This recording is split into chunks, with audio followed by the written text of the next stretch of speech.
o pacto nasceu de uma demanda da população, na verdade. Embora não diretamente, mas quando eu concorri em 2016 a prefeita, a gente percebeu que a violência tinha crescido muito na cidade e as pesquisas indicavam que a segurança pública era um tema da maior preocupação das pessoas.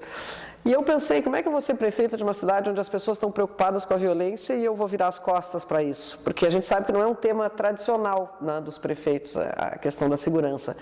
Os prefeitos costumam, né, considerar que isso é um tema do Estado, porque efetivamente as polícias, Brigada Militar, Polícia Civil, são, né, instituições estaduais. Mas não me parecia, né, natural, né, para um gestor público não tratar dessa questão sendo uma prioridade para as pessoas. E aí eu fui buscar, então, alternativas, buscar conhecer o tema, já que não é da minha área, né, eu sou da área das letras, e aí me aproximei do Instituto Cidade Segura, fiquei muito encantada com, né, tudo que eles me trouxeram de dados, né, de possibilidades de projetos, e nós decidimos, então, mergulhar mesmo nessa área. O meu projeto, meu plano de governo naquele ano chamava Pelotas Mais Humana e Mais Segura, e durante o ano de 2017 nós fizemos inúmeras reuniões com todo mundo, na verdade, não só com os com os vereadores, mas também com o Poder Judiciário, o Ministério Público, com as polícias, com as universidades, com os líderes religiosos, os líderes esportivos, com líderes comunitários, enfim, com empresários, com todo mundo que nos parecia importante. A gente queria atingir a sociedade como um todo para falar de segurança pública, de uma nova concepção de segurança pública que fosse integradora, né, que fosse com trabalho integrado, com trabalho focado, com base em evidência científica, com muito trabalho de prevenção à violência, com foco, né, e envolvendo todo mundo, não só partindo do pressuposto de que esse tema é de responsabilidade da União, dos estados e dos municípios, mas também da sociedade como um todo. Lançamos o Pacto Pelotas pela Paz, então, no dia 11 de agosto de 2017, e de lá para cá ele só cresceu e se fortaleceu nos seus diversos eixos, nas diversas estratégias que foram desenvolvidas e nos múltiplos projetos que nós lançamos à época e nos tantos outros que foram sendo criados e se agregando a esse grande plano municipal de segurança pública. Por mais que eu fosse otimista lá em 2017 sobre o pacto, o futuro do pacto, não podia imaginar, jamais imaginaria que em 5 anos a gente tivesse alcançado tudo o que se alcançou. Eu me lembro que naquele ano o Instituto Igarapé, que é um instituto especializado com esse foco também de prevenção à violência do Rio de Janeiro, ele propôs a gestores públicos da América Latina que se comprometessem com a redução dos homicídios nos próximos 10 anos. E a meta era reduzir em 50% os homicídios nos 10 anos subsequentes, ou seja, até 2027. E eu pensava, meu Deus, essa meta é super ousada, mas eu vou subscrever isso porque eu quero muito quero fazer um chamamento à sociedade para a gente se unir e tentar reduzir os homicídios. E hoje, 5 anos depois, nós reduzimos em mais de 73% os homicídios. Então, a gente superou aquela meta que parecia tão distante. E, claro, na verdade, o grande desafio, eu sempre digo, é a gente ter conquistado isso, mas manter esses resultados ao longo do tempo. A gente tem muito pela frente, mas hoje eu me orgulho de ser gestora pública, de ser prefeita de uma cidade que vem entendendo como prioridade o combate à violência, a prevenção à violência e, sobretudo, a constituição de uma cultura da paz. Isso vem sendo cada vez mais compreendido e Pelotas se transformou ao longo desses anos, desses 5 anos, numa referência em segurança pública, num bom exemplo para o Brasil de como se pode fazer segurança pública no território municipal, com trabalho integrado, e com foco na prevenção. A gente tem mais de 50 projetos de prevenção à violência. A gente tem um observatório de segurança pública que fornece dados para as instituições de segurança que trabalham né, que fazem planejamento integrado e execução também, né, das políticas, né, de ostensivas de segurança também de forma integrada, um trabalho exaustivo, né, de tantos homens e mulheres da segurança pública, que vem reduzindo não só os crimes contra a vida, como eu disse, mas também os crimes patrimoniais, que também era uma preocupação nossa. Mas, para além disso, eu tenho muito orgulho dos projetos de prevenção que estão mudando muito a vida das pessoas. E é um pouquinho, né, sobre isso que eu queria focar nesse depoimento sobre o pacto, na repercussão dessa política pública sobre a vida das pessoas.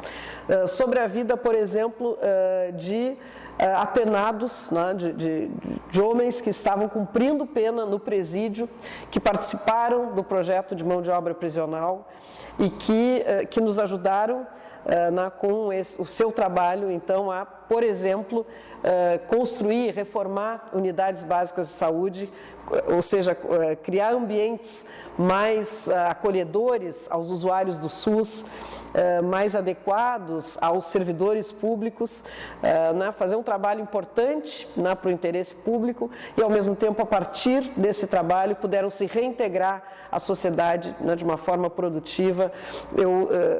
Alguns anos depois, quando eu estava nas ruas de novo, em campanha eleitoral, mais de uma vez, uma mulher, uma esposa de um ex-apenado, me parou na rua para me dizer que a vida dela e da sua família tinha sido transformada por aquele projeto, porque o marido tinha voltado para casa, tinha encontrado uma oportunidade de trabalho a partir do trabalho de mão de obra prisional.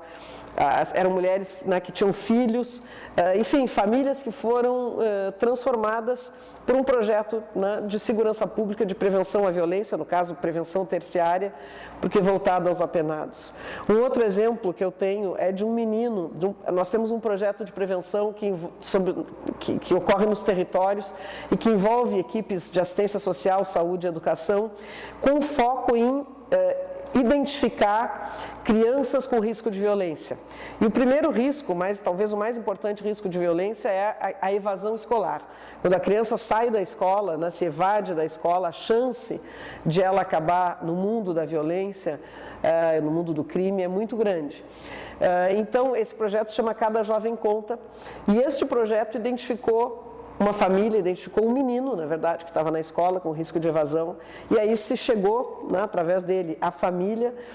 Ele tinha uma irmãzinha menor, ele devia ter uns 8 anos na época, e ele e a irmã estavam com o risco de serem retirados da família. O Ministério Público já estava fazendo uma ação para que eles saíssem da família e fossem para um abrigo, porque as condições daquela família, eles eram filhos de um catador e de uma ex-moradora de rua, as condições de vida, as condições de habitação eram de tal forma precárias que aquelas crianças não tinham condição de ficar naquela família. E se identificou isso através de um projeto de prevenção à violência, do Cada Jovem Conta, e então se mobilizou, inclusive a sociedade, servidores públicos,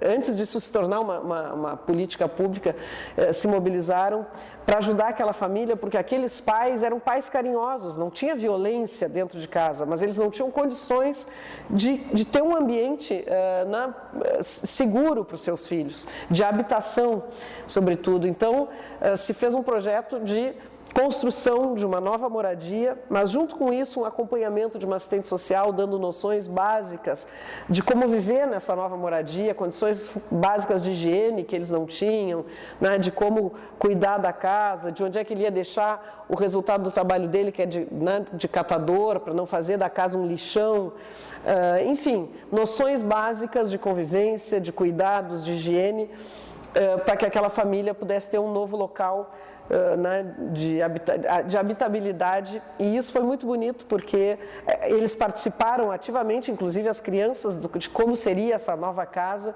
e essa casa foi entregue, as crianças não saíram da família, ficaram com os pais, uma casa, ficou uma gracinha de casa, isso é um case assim muito emocionante, porque essa família foi tocada, né? As vidas dessas crianças e desse casal foram transformadas por um projeto, né, de segurança pública. São 2 exemplos, existem vários, existem inúmeros. Nós criamos a PAC, nós temos projetos na educação, né, projetos com bebês, o fortalecimento de vínculos de pais e crianças, enfim, projetos que vêm transformando vidas e fazendo de Pelotas uma cidade, né, em busca da paz, né, porque eu estou convencida de que não há missão mais importante do que essa para um gestor municipal, né? Criar condições, criar uma cidade junto com a sociedade toda em que se possa, em que exista um ambiente que permita que as pessoas possam ser mais felizes, porque se as pessoas são mais felizes, tudo acaba acontecendo melhor. E para que as pessoas possam se realizar, ser mais felizes, realizar suas potencialidades, elas precisam viver em paz. Esse é o primeiro elemento, né? Viver sem violência, sem agressão.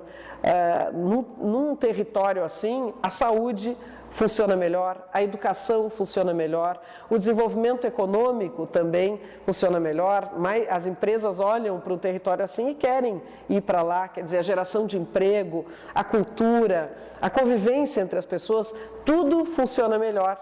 E essa é a grande missão, né? Buscar qualidade de vida para as pessoas. Então, eu tenho um grande orgulho de ter conseguido isso e tem alguns resultados que eu acho que merecem ser colocados. É importante dizer que a nossa cidade, quando a gente começou o pacto, ela tinha um índice muito alto de homicídios, né, de crimes violentos letais intencionais. Era 34 por 100 mil habitantes. Nós conseguimos reduzir isso a cada ano. O ano de 2021 terminou com 9, que é um índice bastante positivo, e o ano de 2022, que ainda não terminou, nós temos nesse momento um índice abaixo dos 9, se tudo der certo. Nós vamos chegar a dezembro com um índice bem abaixo desses 9, e mais significativo ainda do que isso é o número de vidas preservadas. A gente faz uma média do número de crimes anteriores e posteriores ao pacto e nós sabemos hoje que nós conseguimos preservar 236 vidas. São 236 famílias que não perderam os seus filhos, mães que não choraram a morte dos seus filhos, e muitas dessas vítimas, a maioria lá, quando nós começamos o nosso projeto, a maioria das vítimas eram jovens de 16 a 29 anos. Pois este perfil de vítimas também mudou. Isso é muito significativo. Nós tínhamos, por exemplo, em 2017, nós tivemos 59 homicídios. 32 eram jovens, no caso até menor, até 21 anos. Nós em 2018, um ano depois, conseguimos baixar, ou seja, em 2017, 54% das vítimas de homicídio na cidade eram jovens até 21 anos.